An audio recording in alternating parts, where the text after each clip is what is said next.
আসসালামু আলাইকুম রহমতুল্লাহ। কেমন আছেন আপনারা সকলেই?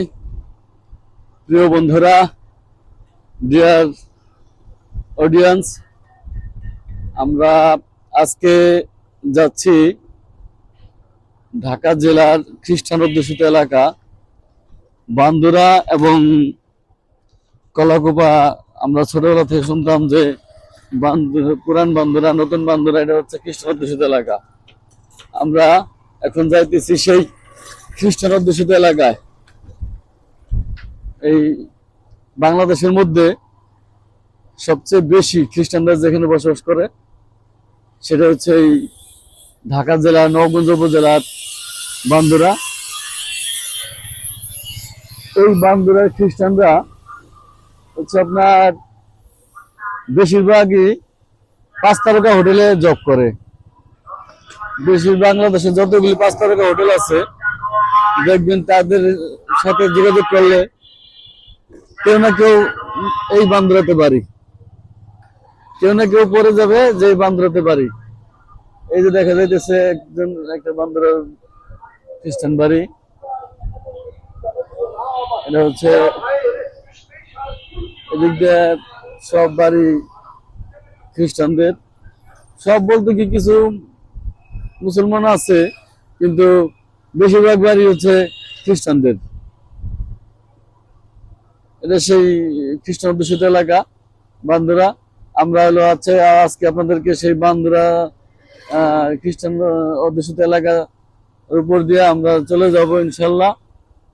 নতুন বান্দুরা ভাঙ্গা মসজিদের ওর দিক দিয়ে চলে যাব বেরিবাদের দিকে। এই যে এই রাস্তাটা গেছে হচ্ছে গিয়া কাচারিঘাট বাজারে। কাচারিঘাট বাজার দিয়ে এইভাবে আমরা এখন আছি বান্দুরার যাচ্ছি, সেই বান্দুরার দিকে যাচ্ছি। এই যে সামনে যে বাড়িটি দেখা যাইতেছে ওয়াল করা ইন্ডো থামাস, এই বাড়ি হচ্ছে হুমায়ুন শিকদারের বাড়ি এটা। উনি হচ্ছে ওই আপনার ওই কৈলাল কৈলাল যে মরিচাতে যে একটা আছে, পিকনিক স্পট আছে, সেটার মালিক এই হুমায়ুন শিকদার। আমরা এখন সেই খ্রিস্টান অধ্যুষিত এলাকার ভিতর দিয়ে আমরা চলে যাচ্ছি বান্দুরার দিকে।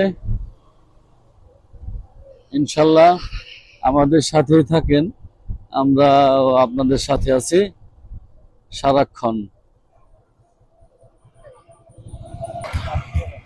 এই যে খ্রিস্টান বাড়ি, যার একটা ছাদে খ্রিস্টান বাড়ি, ছাদে এরা ড্রাগন চাষ করছিল। আর একটু স্লো না করলে তো আমার এই যে নষ্ট হয়ে যাবে। এখানে স্লো করার তো কিছু নাই, যে সিনটার কথা কমু ওই সিনের সাথে তো অ্যাডজাস্ট হইতে হবে না। বন্ধ।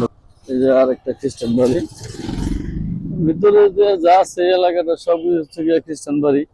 এই যে একটা খ্রিস্টান বাড়ি এখানে। এই অঞ্চলটা পুরোটাই খ্রিস্টান, বলতে ম্যাক্সিমাম খ্রিস্টান। তো চলে আসছে পবিত্র খ্রিস্টানদের যে চার্চ বলে, সেই চার্চে চলে আসছে একটা খ্রিস্টান বাড়ি। এই যে একটা খ্রিস্টান বাড়ি।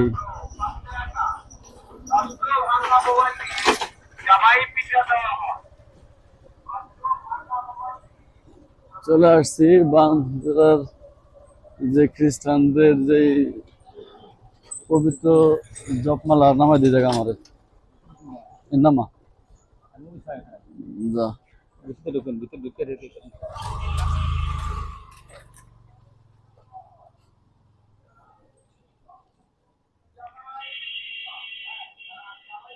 হ্যাঁ প্রিয় বন্ধুরা, এই যে যে দেখতে পাচ্ছেন এটা হচ্ছে পবিত্র জপমালা রানীর গির্জা, হাসনাবাদ, স্থাপিত 1977। এটা হচ্ছে বান্দুরার যে খ্রিস্টান পল্লী আছে, তারা তাদের ধর্মশালা বলতে তাদের পবিত্র নগরী, তারা এখানে ওই কি করে তাদের ধর্মীয় যে রেওয়াজগুলি আছে, রীতি নীতি, এগুলি এখানে পালন করে। আমরা যাচ্ছি আপনাদেরকে নিয়ে সেই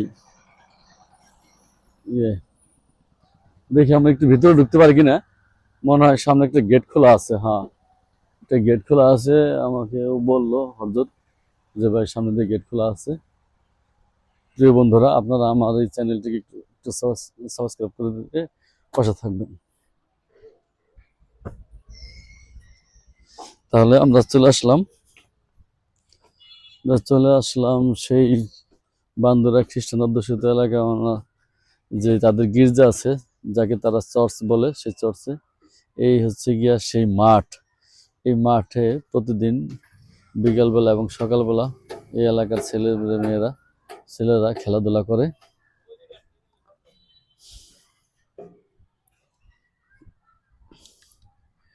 প্রিয় বন্ধুরা, আপনাদের কাছে আমার ছোট্ট একটু সুপারিশ যে আপনারা আমার চ্যানেলটিকে সাবস্ক্রাইব করে পাশে থাকা বেল আইকনটি প্রেস করে অলে থাকবেন এবং আমার ভিডিওগুলি একটু লাইক, কমেন্ট, শেয়ার করবেন।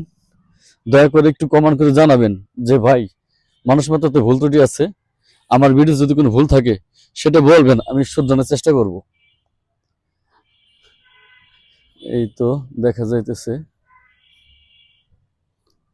যাইতেছে মানে ভিতরে গেট লাগানো, তালা মারা, গেটটা তালা মারা, দেখা যাইতেছে কিনা।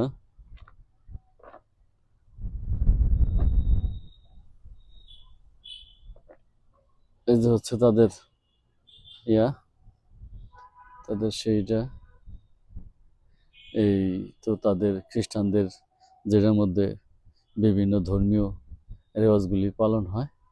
এটা হচ্ছে সেই ঘরটা। আর এই যে ভিতরের মাঠটা তালা মারা, তাই ভিতরে যেতে পারলাম না। এই ঈদে দেখাইলাম, কেসি গেটের বাইরে থেকে দেখাইলাম, যে বাউন্ডারি ওয়াল যে গেট করছে সেই গেটের বাইরে থেকে দেখালাম। ওই যে এখানে আছে, দেখা যাইতেছে, এই যে দেখা যাইতেছে তাদের ধর্মীয় যে কিছু স্থাপনা আছে। যে আমরা ছোটবেলায় শুনছি যে যিশু, যাকে বলে ঈসা আলাইহিস সালামকে, এইভাবে গাছের মাথায় বেঁধে দুই হাতে এবং পায়ে প্যারাক দিয়া প্যারাক প্যারাক দিয়া গাছের সাথে বেঁধে তারপর তাকে মারা হয়েছিল। তা এই ইসলাম ধর্মের ইতিহাস অনেক বড়। ইসলাম এবং খ্রিস্টান ধর্ম পাশাপাশি ঈসা আলাইহিস সালাম তিনি দুনিয়ায় এসেছিলেন শান্তির বাণী নিয়ে, কিন্তু সেই ইয়েরা তাকে তার তার ধর্মের সাড়া না দিয়ে তাকে ভুল বুঝে তাকে এইভাবে তাকে হত্যা করেছিল। কিন্তু আল্লাহ তাআলা তাকে হত্যা না করে তাকে ৭ আসমান উঠা নিচ্ছে। ইনশাল্লাহ তিনি কিয়ামতের আগে পুনরায় দুনিয়ার মাটিতে আবার জমিনে আসবেন এবং ইমাম মাহাদি যখন আসবে তখন তিনি শেষ যুদ্ধে অংশগ্রহণ করবেন মুসলমানের পক্ষে হয়ে, এবং মুসলমান বিজয় গ্রহণ করবে। ইনশাল্লাহ সারা জাহানে মুসলমান আধিপত্য হবে। এখন যেরকম ইহুদিরা ফিলিস্তিনিদের উপর নির্যাতন অন্যায় করতেছে, এই ফিলিস্তিনিদের পক্ষে হয়েই তারা যুদ্ধের ডাক দিবে। সারা পৃথিবীর বুকে যেখানে যে মুসলমানরা আছে সকলেই তখন চলে আসবে এই তাদের যুদ্ধে অংশগ্রহণ করার জন্য। ভিউটা দেখালাম প্রিয় বন্ধুরা আপনাদেরকে। আমি আপনাদেরকে আরেকবার সুপারিশ করতেছি, আমি অনেক কষ্ট করে জায়গায় জায়গায় ট্যুর করে আপনাদের জন্য ভিডিও করতেছি। আপনারা দয়া করে আমার চ্যানেলটা সাবস্ক্রাইব করবেন এবং লাইক করবেন বেশি করে এবং কমেন্ট করবেন, যাতে আমার চ্যানেলটা আমি একটু আগ্রহের সাথে ভিডিও করতে পারি, এবং যাতে সেটা বিভিন্ন ধরনের কমেন্ট করে জানাবেন। ভুল ত্রুটি হতেই পারে মানুষের, আমি চেষ্টা করব সেগুলি শুধরানোর জন্য।